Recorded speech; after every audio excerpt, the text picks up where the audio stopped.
Halo semuanya, hari ini kita akan jalan-jalan virtual ke salah satu daerah paling indah di Indonesia, yaitu Garut.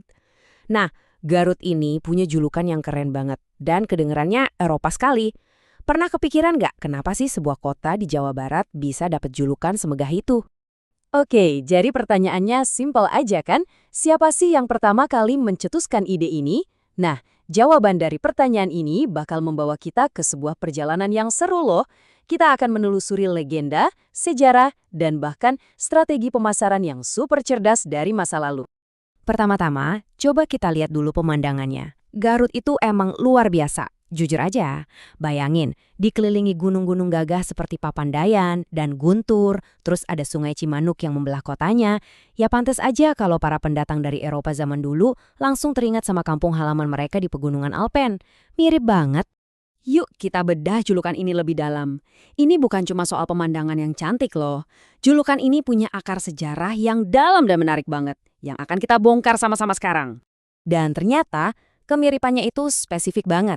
Para pendatang Eropa waktu itu ngelihat sungai Cimanuk yang meliuk-liuk di Garut dan mereka langsung kepikiran sungai Ar yang ikonik di Bern, ibu kota Swiss. Nah, kemiripan geografis inilah yang pertama kali memantik perbandingan itu. Perbandingannya nggak berhenti di situ. Beberapa orang bahkan iseng nyari kesamaan dari sisi kuliner.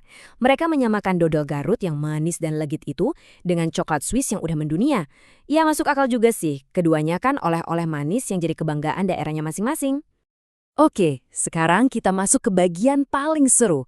Kita akan bahas cerita asal-usul julukan ini yang paling terkenal dan mungkin yang paling romantis yang melibatkan seorang bintang Hollywood legendaris.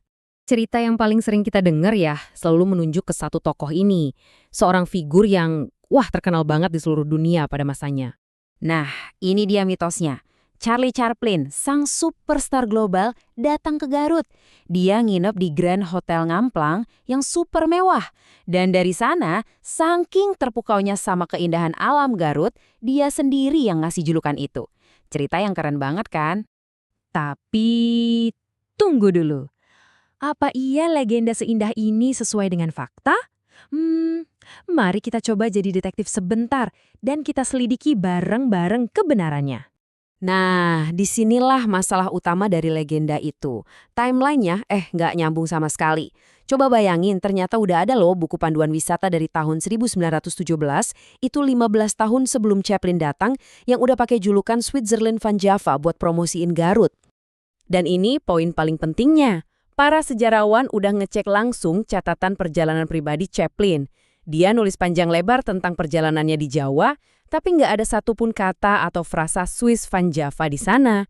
Jadi, walaupun dia memang pernah ke Garut, nggak ada bukti sama sekali kalau dia yang menciptakan julukan itu. Oke, jadi kalau bukan Chaplin, terus siapa dong? Nah, jawabannya ternyata jauh lebih strategis dan menurut saya lebih menarik. Ini semua adalah bagian dari sebuah rencana besar. Kenalin nih, dalang sebenarnya. Sebuah biro pariwisata zaman kolonial bernama VTV. Ini adalah kumpulan pengusaha Eropa yang pinter-pinter. Mereka butuh cara jitu untuk menjual Hindia Belanda yang eksotis ini kepada para turis dari Eropa. Trik marketing mereka itu simple tapi jenius banget. Gimana caranya bikin tempat yang jauh dan asing jadi kelihatan menarik? Ya gampang. Sandingkan aja dengan istilah-istilah atau tempat-tempat yang udah akrab dan disukai oleh target pasar mereka, yaitu destinasi liburan di Eropa.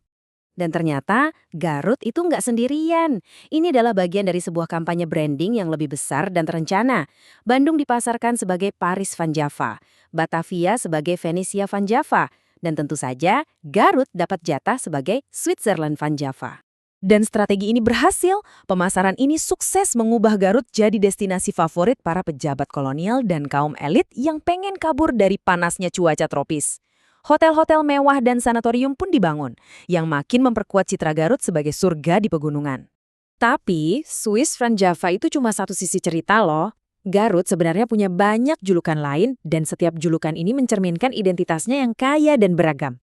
Setiap nama ini punya cerita sendiri. Kota Dodol merayakan kuliner ikoniknya, Kota Intan mengingatkan kita pada masa jayanya sebagai pusat batu akik, Bumi Pangirutan itu ungkapan cinta orang Sunda pada tanah kelahiran mereka, dan Kota Santri menyoroti warisan spiritualnya yang sangat kuat.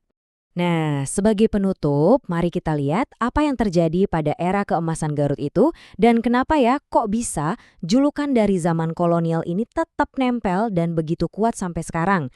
Era keemasan kolonial Garut itu, ya ternyata nggak abadi.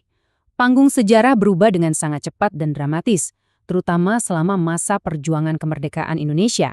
Dan inilah momen puncaknya. Hotel yang sama, tempat legenda Chaplin konon lahir, yang menjadi simbol utama kemewahan dan kekuasaan kolonial, justru dibakar habis oleh para pejuang lokal. Ini adalah titik balik yang sangat dramatis dalam sejarah Garut. Tapi anehnya disinilah letak keajaibannya. Walaupun hotelnya udah rata dengan tanah dan era kolonialnya udah berakhir, istilah pemasaran ini tetap hidup.